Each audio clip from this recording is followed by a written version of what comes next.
ultimately the goal for this brand was to help people create routines and create daily rituals around fragrance to add to their wellness routine. And so we always approached it with like, what can you do on a day-to-day basis, and like, how can you integrate fragrance into your wellness routine? You've just heard the voice of Shreya Aggarwal, founder of CAFTARI, a beautiful candle line that has been created with neuroscience to enhance your life. We're so excited that you could be here listening to the Hotel Club podcast with my co-host, Chef Adam Malley, and myself, Kristy Whitford.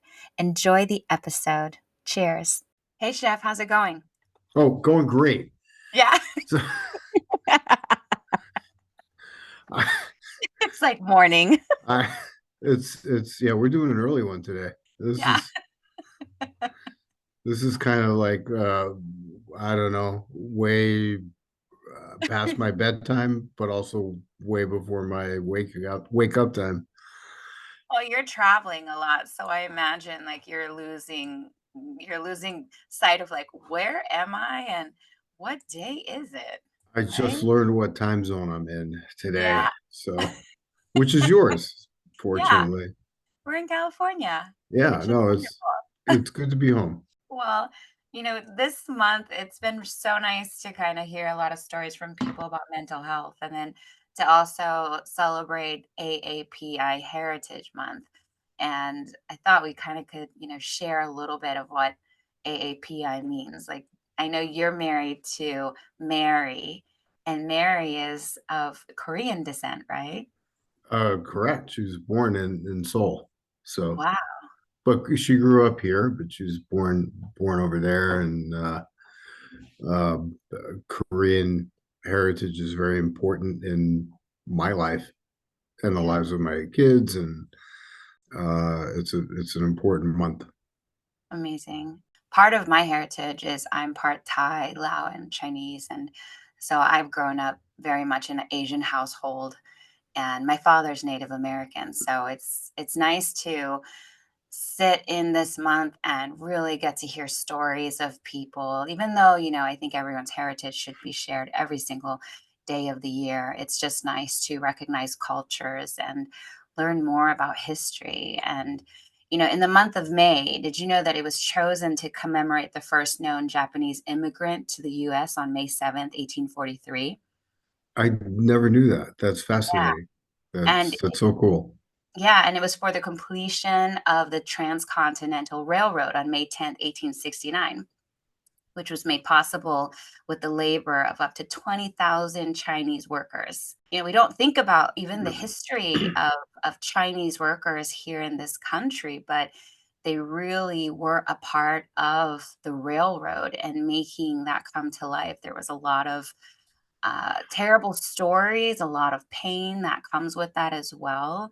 I think that it is beautiful, though, that this has been recognized just, on the historical factor of the people that came here, that were brought here to do that. And the recognition came from a woman named Jeannie Ju, and she's a Chinese American Capitol Hill staffer. It was her great grandfather who immigrated from China and helped build the Transcontinental Railroad, but later lost his life to anti-Asian violence, as laws like the Chinese Exclusion Act of 1882 and the Geary Acts, it stoked anti-Chinese and anti-Asian sentiment. There's a lot of that, especially during World War II with the Japanese internment camps. Also, there's a great play that we saw that was written by George Takei about that too. So it's really really sad chapter in our history, but I think that this month, as long as it's promoting awareness and people are learning and appreciating other cultures,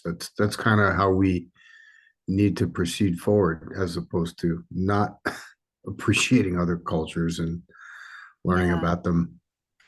Right. And learning about them is so, you can't take back history, right? History it's been written, it's done. What we can do is just continue to honor it, like you said. And in 1977, the New York Representative Frank Horton and Hawaii Senator Daniel Inouye, they both introduced the joint resolution to propose proclaiming the first 10 days of May as Asian Pacific American Heritage Week. And though these resolutions didn't pass, Representative Horton was successful in passing a resolution the following year requesting that the president proclaim Asian Pacific American Heritage Week first 10 days of May starting in 1979. Who would have known? Who would have known? I did not Right? know. I didn't know the history about it at all. I'm ashamed to admit. I No, should. it's okay because it's not talked about. I think only in the last several years has it really come to life. Same thing like mental health awareness that has been going on since I think I said it was like 1949. So, these things are coming now to the forefront of our minds and we're celebrating it, I think, in a beautiful way. And, as of 2021, there's like over 24 million Asian Americans in this country. And in the AAPI Heritage covers about over 50 ethnic groups that speak over 100 languages. So Wow. isn't that phenomenal? Like, you It's mind blowing. can you think of, if you were to name like how many Asian heritages I don't even think I could count to 50 how many that I know. So that challenges me to learn more. Absolutely. And there's so many different cultures and I mean I've worked with a lot of AAPI people in this industry and they're from all over the place. Indonesia. Something that I don't think, I just heard about recently, but it's called Hi. neuroscience. There's Shreya. Hi. How Hi. are you, Shreya? I'm good. How are you? Are you still in SF? Oh no, I'm back in Los Angeles Okay. now. I'm just Well, north of SF. Hi, yeah. Evan. Nice to meet you. So Nice to this meet is you as well. Adam. This is Shreya. Shreya, welcome to the Hotel Club podcast. Thank you. Thank you so much for having me. We're Thank so you for coming. I'm so we just super excited about Neurosense. yeah. Have you heard of the term before, or is this something new? This is completely new to me. I Okay. I knew candles from Yankee Candle Company, and that's Yeah. about it. I don't Well, blame we're you. we're about to be mind blown. So, Shreya, we're excited. We kind of talked a little bit about you before we got on. We'd love to hear about your story. Tell us what inspired you to become a founder and to create CAFTARI. Yeah, well, I grew up watching my dad build businesses. He's always been an entrepreneur. And so I always knew that I wanted to do my own business. It was just a matter of like what and when. So I worked in the industry as a fragrance buyer. I bought fragrances, candles included, for an e-commerce company. And I really enjoyed what I was doing and I got to meet some amazing people, but I wanted to take the leap and do the company. That's in it in a nutshell, I think. And I've loved fragrance. Like I'm obsessed with it. People call me, like my friends and family, they call me a dog sometimes because I just like smell people. It's like it's just a weird obsession I've had forever. It reminds me of like certain things. It's just so something that's so personal and like I relate it to certain people, right? Certain people have different scents and like it's a really interesting phenomenon to me. And so I knew I wanted to do a fragrance company. That's exciting. So some people remember things like I have friends that remember moments and memories by what people are wearing. They'll Yeah. remember that, or they'll remember by a certain thing they ate. So I'm guessing you remember things by what you were smelling in that time. Yeah, it Yeah. takes you back to a specific memory, and that's the kind of the thesis of the brand is that it's so innately connected to your hippocampus, which is like the part of your brain that controls the memory, is like really interconnected to your olfactory system, which is like the system responsible for smell. And so I feel like everyone experiences in different levels. I think I just have like an ultra level. Some people can't really smell. Some people, like, I think I just have, I'm on like the spectrum, and I think it comes and goes in waves for a lot of people. This is so neat because neurosense is it's kind of like this term that people are kind of hearing, not really sure about it. It's an interesting word for one. And it's a word that is definitely taking over, I think, in terms of the way we buy candles, the way we think about scent. And it's one we haven't heard a lot of until I feel like very recently. I just heard the word, but I actually can relate because from a culinary perspective, the sense of smell brings you back to great memories. Well, at least you hope so. But Yeah. I know from my own experience in both my profession and life, when I smell certain things, it's like, wow, when I smell a pine bough, brings me back to when I was a kid, and I remember that scent, and it just brings back fond memories. So the whole neuroscent concept to me is somewhat fascinating. So I was going to ask you too. I guess it's a chicken or the egg kind of thing. Did you discover a connection to the science, or did you approach it from the science and then let that kind of guide how you create your fragrances and the candles? Yeah, so it is kind of chicken and egg. I mean, for me, reason we went down this path is because in 2022, I suffered from insomnia a lot. Like that's kind of the main reason that I started the brand was because of I had some mental health issues, anxiety and insomnia being the two most pressing ones. And so I used fragrance as a additive to what I was doing. Nothing really helped me in like I would take ZyQuil, NyQuil. I would literally like go like get those OTC like melatonin drugs and nothing really worked until I started to do a 180 with my lifestyle and adding fragrance to that lifestyle helped me. And so that's where I was like, there's something there. I want to explore down this path. So I did start doing a lot of research. I do have background in neuroscience. I studied that in college. I never did anything with it, but I've always been fascinated with the brain and like just the organ itself. And so I just started doing a lot of research on, okay, why did I feel like, why did I, when I put lavender on my pillow, why did I sleep better that night? Like what connection does it have? So this is interesting. So then we started doing a lot of research on, what goes on behind the brain. And there isn't a lot in the field just because who's commissioning these like studies? It's like usually hospitals. So there's a lot of studies that show, in the waiting room, like if you put something like here, it decreases anxiety, specifically with like anxiety and insomnia, like those two issues. The studies done are very limited because of just limited resources. But then we approached it from a science perspective. And since there is a lot of, we piggybacked off that research and then create our own blends. So we actually worked with a neuroscientist who helped us validate the blends after we got them back from our fragrance house. We did some consumer testing based on, how people reacted with the scent. And then we had her kind of as our sounding board and professional like voice to guide us through the conversation. And so yeah, I think it was both. I noticed a connection and then we ran with it. And, we like use that as our North Star when creating the formulas. It's so important to have, it's a garden variety term, but a great fragrance for a hotel, restaurant, so much, but definitely spa. One of my memories of working with Kristy when we worked together, I would go into the spa and there would be this like sense of calm that would wash over me after having been in a very chaotic environment where things were being thrown and people were yelling and screaming. And I walk in there and it would be like, this is amazing. I want to stay in here all day. And I can still smell the scent. I can't tell you what it was. You'd have to tell me what you were using, Kristy, but it was Yeah. just amazing and it just calmed me right down. And I want to go back there now, actually.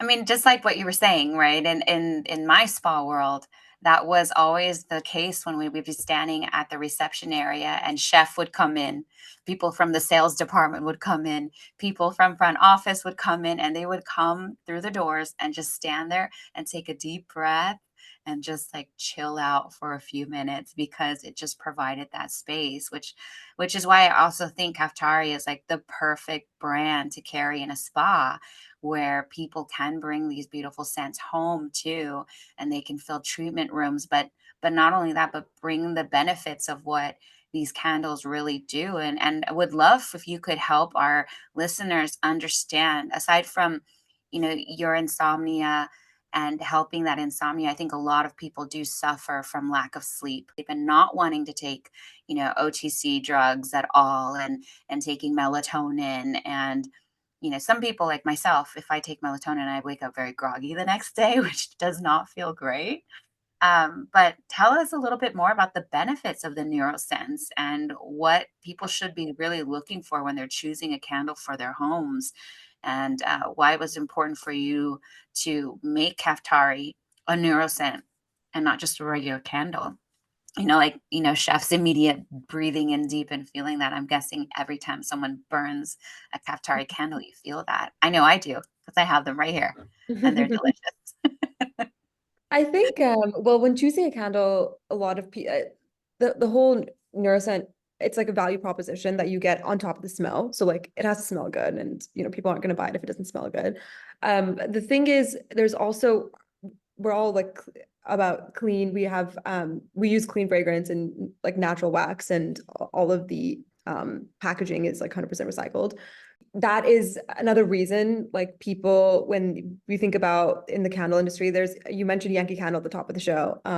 They use I'm not sorry. to, no, it's okay. It's just an industry standard to use petroleum wax, which is like the paraffin wax. So I think a lot of people are now, I don't know if you guys pay attention. I don't know if the normal consumer, if you are a regular candle purchaser, if you're like a candle fanatic, you will know the difference between the two waxes. So there is a huge movement in the industry now going towards like natural wax, soy wax, coconut wax, apricot wax, beeswax. There's a lot of alternatives to the original, put paraffin wax, which you get from burning petroleum, essentially. Right. So And that's, can I just say, like, I do notice it because when I happen to have, like, if I'm gifted just a random candle, yeah, that is my reason for getting headaches, yeah, really bad and severe headaches. exactly. And So it if you're was getting headaches, it's probably because of your candle, just so you know, right? It's insane. I mean, like as I mentioned, I was a buyer for candles, and so we got so many like sent to us, and like the amount of, it's called sooting when you burn it, and then there's black smoke at the top, and then Mhm. it goes like your house, and then you see like kind of like black smoke on the walls, and sometimes, and I think Kristy sent you a video of me Yeah. like having that live reaction to a candle that was not clean, and so I think that's very important. Like apart from like, of course, in our sense, it's like the bread and butter of our brand and what we're proud to have made. But I think the functionality of having it be like having it burn well and clean and not make your house, like dirty and messy, but also for your own health, was something that was really important to us when creating the blend. So yeah, I think that is, there's, two parts. It's of course like the clean aspect of it, and then the second part is the actual neuroscience value proposition. So the thing is with smells, you can buy this candle or you can buy another candle, and they're gonna, they're both, they smell good, or and it might have like a similar reaction, but the why we have an added benefit, I guess, is because of the fact that we use a neuroscientist to create the blend. So I think that's something that's very unique, and we can say these things, and I don't know if you have it, you're holding it, and you can see the brain waves that were like Yeah. that are engraved on the bottom. Like each one has a separate brain wave. So the energy one is like the gamma brain waves, the relaxing one is the theta brain waves, and then the happiness one, we have alpha brain waves that are engraved on it. And you actually do recommend people to burn these at, like, I love the way you kind of curated it, right? Like you can burn this one in the morning when Mm. you're starting your day, this one in the afternoon, this one in the evening. Could you tell us a little bit about that? Yeah, definitely. I think ultimately the goal for this brand was to help people create routines and create daily rituals around fragrance to add to their wellness routine. We always approached it with like, what can you do from it on a day-to-day basis, and like how can you integrate fragrance into your wellness routine. The morning one is really, it's an energizing scent. We have citrus, we have bergamot. It's very refreshing.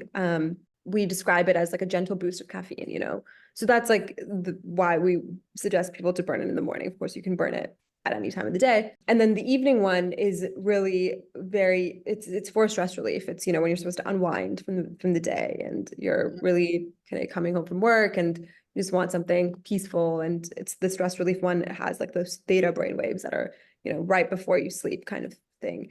And then the happiness one, which is, the alpha brainwave, we suggest people to use it, I mean, in the midday, like you kind of have like a midday slump. So it's just ways for us to message the consumer how you can integrate it into, a daily routine rather than this time, this time, this time. It's more so like how do you incorporate fragrance every day?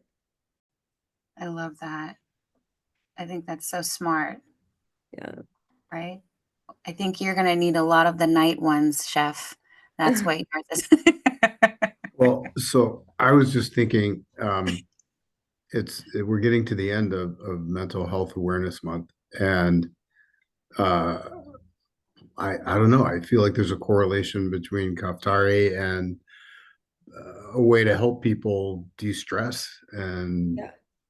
it's just another thing. It's not just something that's pleasant. This could be like really helpful and useful to people, to just another thing to kind of help their lives be a bit more, I guess, less stressful is what I was trying to say. Yeah, and I love the part about the ritual and also the benefits of watching your candle burn clean. Mhm. Like when you send me that video, I started walking around my house to all the candles that I have burned, and I'm looking at every single one at like the rim, what is dark, Mhm. and can I just tell you how many candles I threw away that day? Oh my I God, so I funny. went and I was like, "Okay, no more. I'm not burning these candles." I also have some clean candles, but just to see that soot sitting Yeah. in the rim was just it made me feel so gross. So, if you're listening to this and you're at home or you're gonna go home, go and look at your candles. Check out the rim of your candles. If there's soot there, that soot has definitely gone into your system somehow and should be in the trash. You want to make yourself surround yourself with healthy scents like this and make sure that you're breathing in good things and not that dark soot that doesn't belong anywhere in our body at Soot all. Yeah. is bad. Soot is definitely bad. Yes, Yeah. definitely. Unless you're barbecuing, then it's a whole different thing. No, or a I fire know. pit. It's crazy. Like I feel like it's so minute, so people don't really notice. I mean, like I for the longest time didn't care. And then once you look at it and you burn through and you're like, that's disgusting. Like I can't believe I was breathing that in my Mhm, second in my lungs.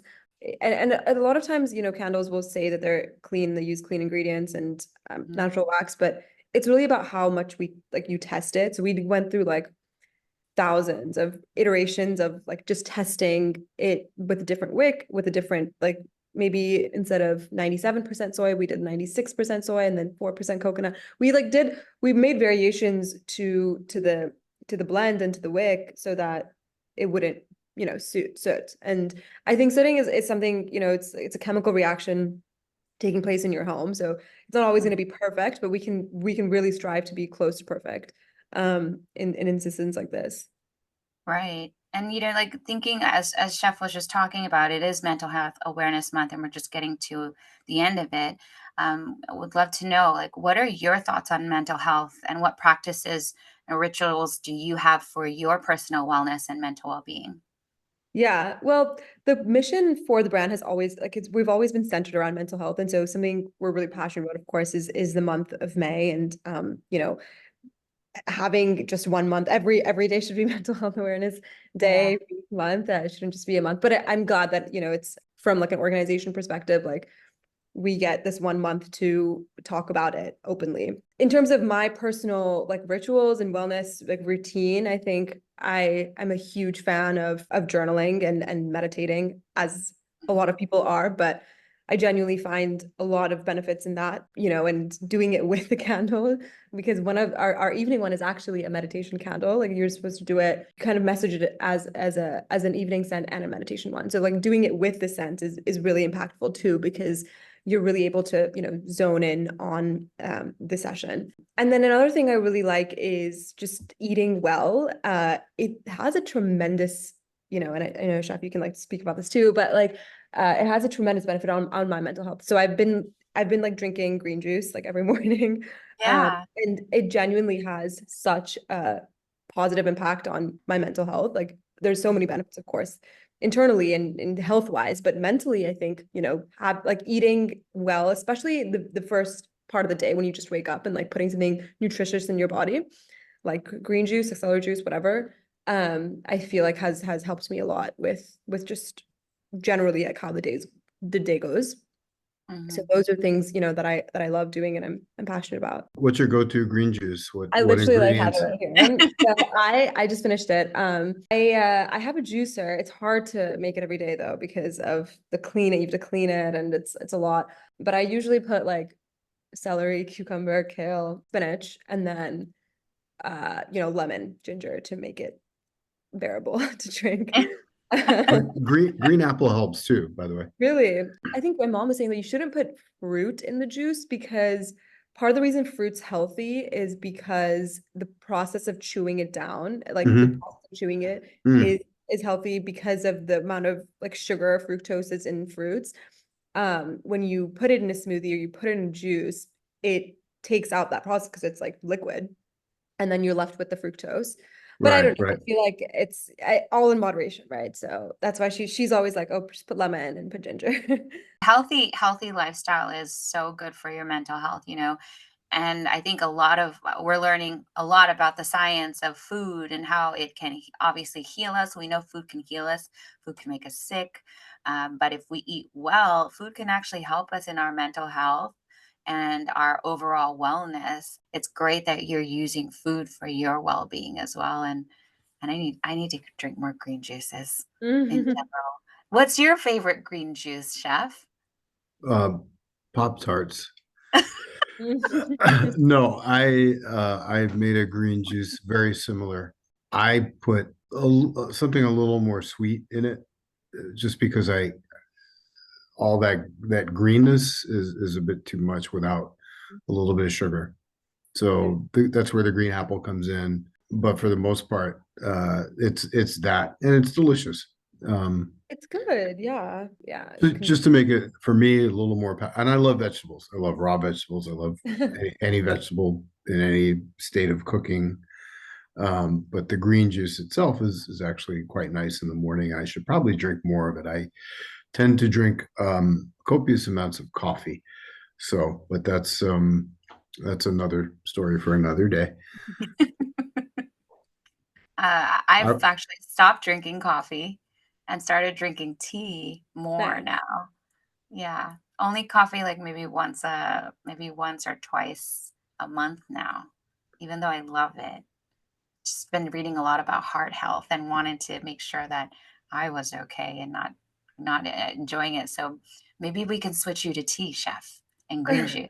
I've been drinking a lot of green tea also, but Yeah. I do have a proclivity to drinking several cups of coffee in the morning.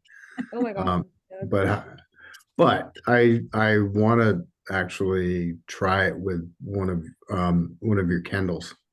Yeah. See just if I notice the effect of the candle in my building of energy for the day. I'm really excited about that, and I will try to cut back on some of the coffee. Yeah. Although it's an antioxidant too. So It is. It is. Oh, coffee is an antioxidant. I believe coffee is an antioxidant. There's some other coffee alternatives that I've been playing around with. There's another company that's made of mushrooms. It actually is really delicious. It tastes I wasn't disappointed. You don't even miss the fact that it's not coffee, and it's similar to coffee, probably healthier than the coffee, or at least the quantity of coffee that I consume. Yeah, and if you think about like coffee, you do it because you wake up in the morning and it's like a routine that you have and you like to do it regardless of the caffeine. So that's why the mushroom substitute works. So similar to that, it's like, with the candle, you do it because it's just a routine. And then whether or not it has anything in it, it's part of your routine. And so that's I think where the morning evening thing comes into play because when we think about coffee, I would say like most people drink coffee. I mean, yeah, of course, like if you're dependent on it, that's a different thing because it's like a drug. But a lot of people, like for me, when I drink it, I don't actually need the caffeine. I just need the feeling of drinking it. And I like how, I start my day with it, even though I don't drink coffee. But like if I were, it's more so that like the feeling of pouring it and making it is for me more valuable than the actual caffeine itself. The cup of joe in the morning. I definitely, but I love the ritual. I get what you're saying, and I like really good coffee. So for me, like I don't just go out and drink your garden variety coffee that you can get at any sort of donut shop. We won't say the names. What was the name? But I like fair trade. I like there's some really great coffees out there. So it's also AAPI Heritage Month right now.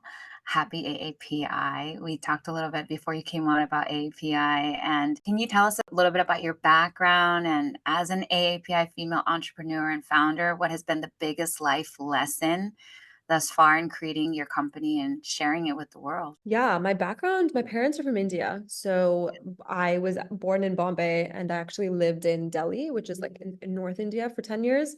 So moved here when I was 10, into the US. And you know, in terms of the challenges, I don't think this is specifically because I'm an AAPI. I feel like it's very I don't think that has touch wood. I mean, I haven't really felt any setback because of my ethnicity, which is a good thing. And I haven't really, I think on the contrary, people are more interested because of my nationality, not because of the nationality, but because of, I mean, the brand has nothing to do with being Indian. A lot of brands like have a certain like root to India. I don't at all. It's just like my nationality.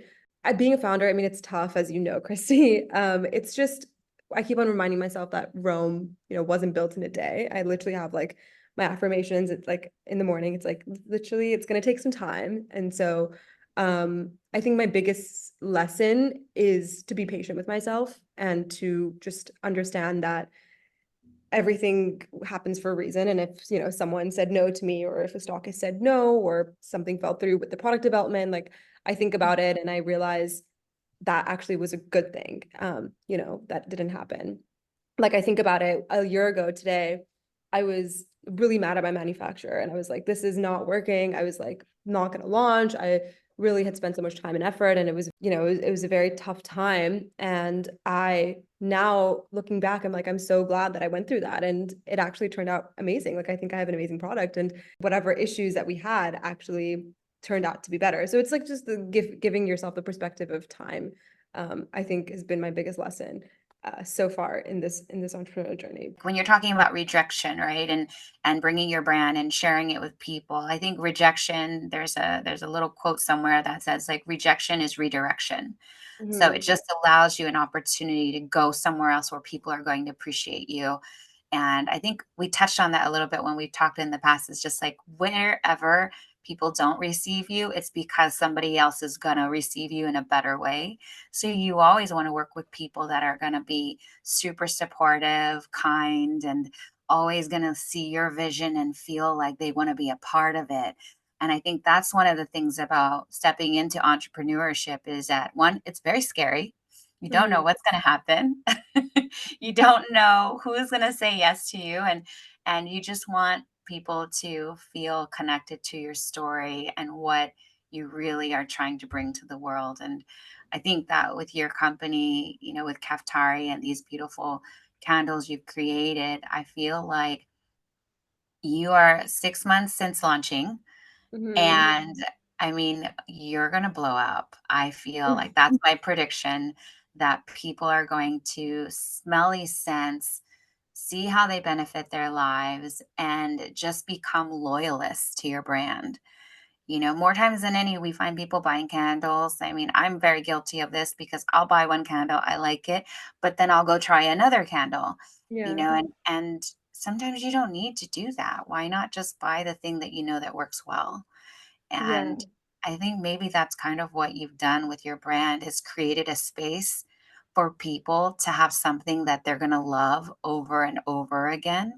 And it's going to be a part of their daily ritual. So I hope that for your company. And I wish you all that success for people to feel so connected to what you've created and just keep bringing it home over and over again. Thank you so much. No, I really appreciate that. But on to what you said about, people perceiving you and we spoke about this too. That's why the spa community, I've been very lucky to meet some people, like yourself. And I think spa community is very special in that regard, that everyone is very willing to be open and accepting and help, which other industries, it's competitive. There's a lot of cutthroat people. And I think the same exists with the spa community, of course. Like, I have a very limited view of it so far, but so far from, who I've spoken to, everybody's very welcoming, which I appreciate. And it makes sense, right? Because you're in the industry of serving people, you're in the industry of wellness, you're going to be a good person if you are working in that sort of profession, because that's, you want to stay true to who you are. So I've noticed that, and, very lucky to meet some incredible people. Amazing. Yeah, the spa industry is amazing in that sense. Like, I love our people in the spa industry and hospitality, like hotels, and also the kitchen. Like you were talking, chef, a little bit about how scents, obviously, like in the kitchen with food, they transmit these yummy flavors and feelings of when you're eating stuff. I feel like, this candle would be beautiful to have inside of a restaurant too, especially in the welcoming reception space when people are coming into a restaurant. And definitely during a hotel stay, it would be so beautiful. I mean, what are your thoughts on that, chef? I think part of the welcome experience or the arrival of experience when you walk into a hotel, scent is really important. Mhm. And I feel like it's often overlooked. And I think there could be a great opportunity to create a scent of welcome, calm, because there's some chaos at check-in, of course, and just to have a scent that reflects and harkens welcome is really, really important. In the kitchen or in a restaurant, it's a bit more complicated, simply because you don't want to compete with the odor of the food. But I could see it again being at the arrival space. When you walk in and there's an area to be welcomed and greeted.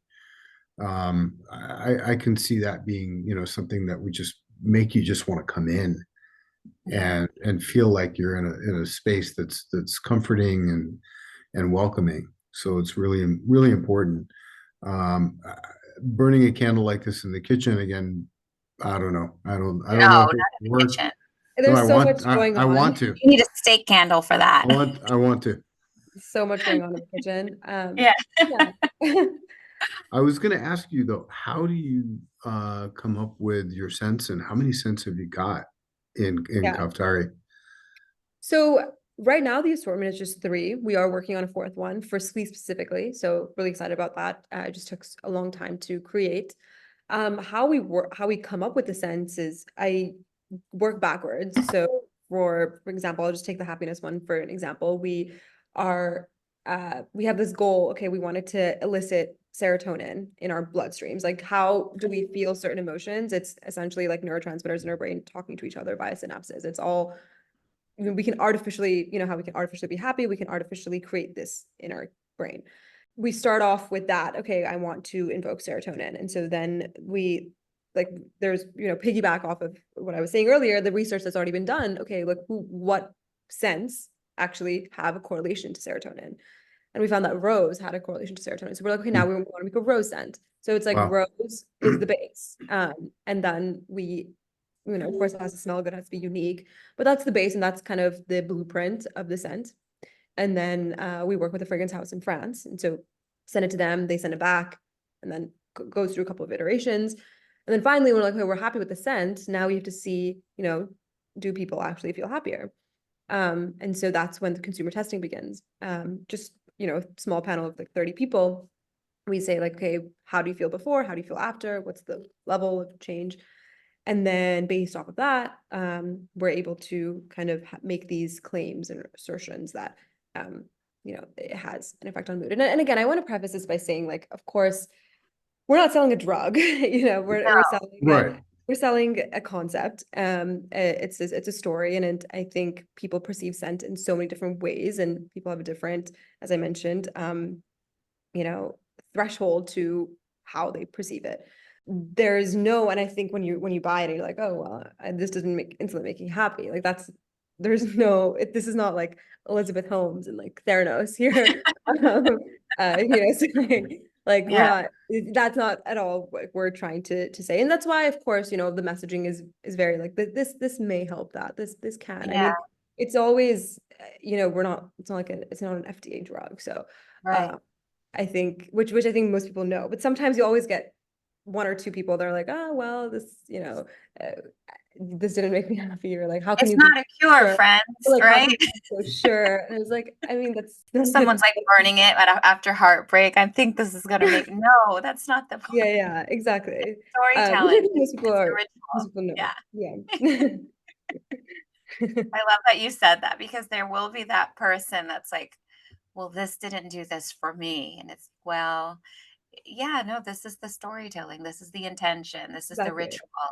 And I mean, it's not going to fit your mental state. That's not the point. The point is that it's meant to elevate or enhance your life in this way. That's what we hope for, Exactly. right? You Yeah. hit, yeah, you hit the nail on the head. Creating Yeah. the ambiance for that to exist. Yeah. And so, like, I mean, for you as an entrepreneur, stepping into this world of putting your product out there, do you have any advice that you would give to our listeners who are curious about stepping into the world of entrepreneurship? Yeah, I think if you have any sort of desire to, you really just need to go for it. I've been doing a lot of reflecting on, what makes a great company and what makes a great founder. And I think it really just boils down to grit. And you think, okay, some people get lucky, or some people are just innately smarter, or some people are just better at certain things. And those like, that's all true. And, it doesn't go away. But I truly believe that if you wanted to build a successful company, you can. I think anyone can. I don't think entrepreneurship is something that's like you're born with. I think you work towards it. And this kind of took me. I didn't used to be like this, because I think my thought process actually changed while I was working on the company, because I realized, what makes sure that there's a difference between $1 trillion company and $1 billion company and $1 million company. There's different like levels of success, and that happens with, because of, for example, if you take Microsoft or Google, it happens, it's like a one in 1,000th chance that like this happened, which led to 1 in 1,000. Like you keep on multiplying that and you get to this very small chance that it blows up, right? Like there's a lot of things that happen, but there's so many companies in the world. So you don't have to be there. There's different levels, but I genuinely believe that anyone can be an entrepreneur if they wanted to. Is my advice. So I don't know if that answered your question, No, but that does. That yeah. definitely does. You just Uh, have to decide what kind of entrepreneur you want to be, yeah. And I right? What think kind of everyone has company you different want to goals. have. Yeah. But Yeah. if you have an idea and you think that this is something that you want to share with the world, you want to put it out there, it doesn't hurt to take a chance. And that's the most important part, is actually starting. It's getting to day one and going forward. So, but no, that's great advice. I mean, like, when you started this journey, how did your community feel about this whole idea of, I'm going to do this? Your friends and your family, how did they feel about you saying, okay, this is my new journey. I'm starting a company, guys. What was that like? Yeah, as I mentioned before, my dad's an entrepreneur, and so my family was very supportive, touch wood. Their support, emotionally, throughout this time, and same with my friends. I think whenever, if somebody, is truly in your life and they care about you, they're going to want to support you regardless. So for me, it was never like something that I had to worry about with my community. And so I think people are generally very, very excited about whatever it is that you're trying to do. And, people, even if they're not my friends, like I had people that I went to like school with like ages ago that were like, oh, wow, you're doing this. Like, I'm so proud of you. I think innately everyone's good and like good and like kind-hearted. So why wouldn't you support if, someone's doing something new? That's very cool. You talked about your father and Yeah. that he's an entrepreneur too. How has it been for him to see you go through this experience of, like, even from the very beginning, from, conceptualizing this idea and then going through the process of checking out these scents? Was he a part of that at all, or offering some advice to you? Yeah, like from the start, I think he, we joke around and it's like he's my like unofficial co-founder and Yeah. unofficial part-time employee. No, yeah, definitely. We worked on it actually a lot in the beginning. As I mentioned, he's an entrepreneur, so he now he's doing something else. He's another company that he's working on. And so that time for CAFTARI related stuff got a little bit, too much to handle. But yeah, he was very involved in everything from the start. That's It's really great, sweet. great to have that support. Yeah. Definitely. And I think it's really hard to do it alone. And so just having, being a solo founder is tough, being a founder is tough. So having a sounding board of people that you can just talk to, maybe not even advice, but just rant to about something, is very important to have. So based on our conversation today, I'm sure that this will be irrelevant. What's your go-to comfort food? Yes. I love anything Asian. So like drunken noodles are my favorite. I ordered from this one restaurant in New York and it never disappoints. Love drunken noodles. Yeah. I need to, Definitely. I need to know the name of this restaurant when I'm in New York next. And then what I'm most grateful for? Yeah, I think having the privilege to do this company is something that I'm really grateful for. Not a lot of people can quit their jobs and then go without pay for like 1 year or 2 years. Like I'm not paying myself. And so having the privilege to be able to do that and not worry about where my next meal is going to be just because I'm not working corporate job, something I feel like not a day goes by that I don't feel grateful for that. Yeah, a lot of people don't get the opportunity to have that freedom to create, right? That time and the space to do that. So it's nice that you've been able to do that and focus your time and energy on creating this brand. Can you tell us where can our listeners connect with you and where they can find Kaftari? Yeah, so we're on Instagram. It's just Caftari, CAFTARI. That's where usually we, do all of our updates and promotions, things like that. My email directly is Shreya@kaftari.com. And we are also in some spas. So Equinox, Four Seasons, if you go to those spas, not all Four Seasons, but in some of them, you'll see it in the shelves that you can buy, and then just a couple of boutique stores in New York. Wonderful. And for any of like our listeners out there that are spa directors and buyers at the moment, shall we go ahead and say what's your wish list of the people you would love to work with and who are the brands that you aspire to be connected and partnered with? Because I know you also are like a fan of some great hotels too. It'd be great for them to hear. Yeah. I mean, I think all, I'm a huge fan of like the hospitality industry as a whole, but if I had to pick a few, I'm really impressed with like Auberge. So Auberge Solage, there's like Auberge Santa Fe, Waldorf Astoria, and if I had to pick one more, maybe the Fairmont in Yeah. Scottsdale. Yeah, they're all very, very beautiful properties and very welcoming. And you travel a lot too, right? Do you Yeah. have, like, a travel story that you could share with our listeners before we go? Like, what's your most memorable travel story, and what Mhm. did you eat there? Oh, okay. I And did guess you go to the spa? did I go to the spa? Actually, so I don't think I went to the spa here, but my favorite city that I've ever been to is Sydney. I love Australia. It's like the most, I don't know. I don't know if you guys have ever been, but Yeah. it's it's amazing. I think a story from there, I don't know if I have like a fun story, but I can share what I ate. I ate at this place it's called Spice Alley, and again, it's Asian food. Yeah. So it's that we had like and I don't know if I mentioned this, but I actually lived in Indonesia for a bit Did when I you? was growing up. Yeah, yeah. In Oh, Jakarta. And so I love Indonesian food. And so they had like nasi goreng, which is like fried rice. nasi Love it. goreng. Love it. Yeah, Oh, it was so good. And I was like, and because Sydney is very, very close to Jakarta, Indonesia, obviously, right? Because of it's only like 6 hours by plane from Indonesia to Australia. And so they have a lot of East Asian influence or a lot of good cuisines, more than in America, for sure, because of the proximity. So I really enjoyed that. I would say that's my story. I don't know if I have like a fun story to share. Or And not what that I hotel? can think of the spot. Yeah. I love nasi goreng. When I was in Bali a couple years ago, we ate nasi goreng like every single day.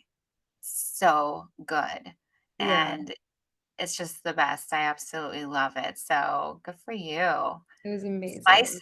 Alley in Hi, Sydney. Valerie. Okay. Yes, exactly. I think Wow. I lived right there, so I was actually there for like 2 months. So I lived Yeah, right there. So I would like eat every day. It was amazing. I miss it.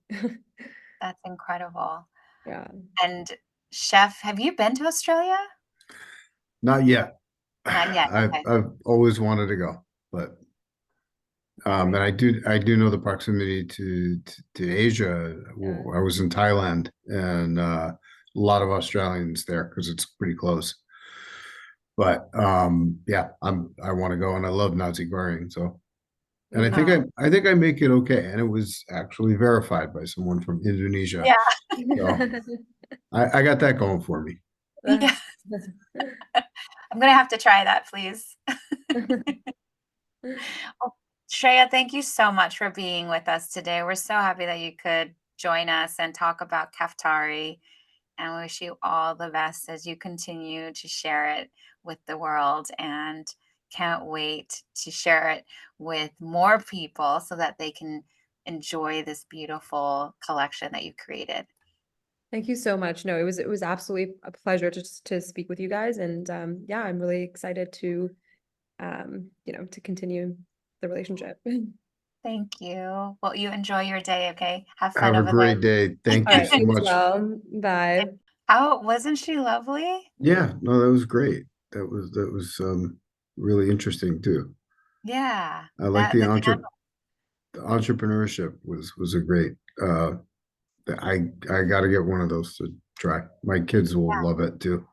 We'll get you some because they're just so beautiful, and the way that she designed them. And I've burned a couple of the well, I've burned them, and like they do really burn so clean. You don't see that puff of black smoke coming from it like some candles. I never ever thought of it. Yeah. It never even occurred to me to look. It And makes such a huge difference. And you'll see it. Like if you have any candles at your house right now, like or wherever you go and you see people burning candles, you'll just notice it now. It's like that red car theory, like now that you've seen it, oh you yeah, can't it. I'm gonna take a look. I know Hana burns some candles. Right? You're like, Hunter, So no. I'm gonna be like, no, you can't get that one. Well, thank you so much and safe travels to you, okay? Thank you. I'll talk to you soon. Okay. Cheers. Cheers. Bye. Thank you so much for listening to today's episode with Shreya Aggarwal, founder of CAFTARI. And if you haven't checked out the candles yet, please do visit caftari.com. That's CAFTARI.com. And as we honor this month of May with mental health awareness and the AAPI community, I hope you'll take the time to learn more about all these amazing reasons of why we celebrate this month. Whether it is finding a community to connect with or learning more about what businesses exist from the AAPI community or what you can do with mental health awareness. We hope that you're inspired to do a little bit more good today.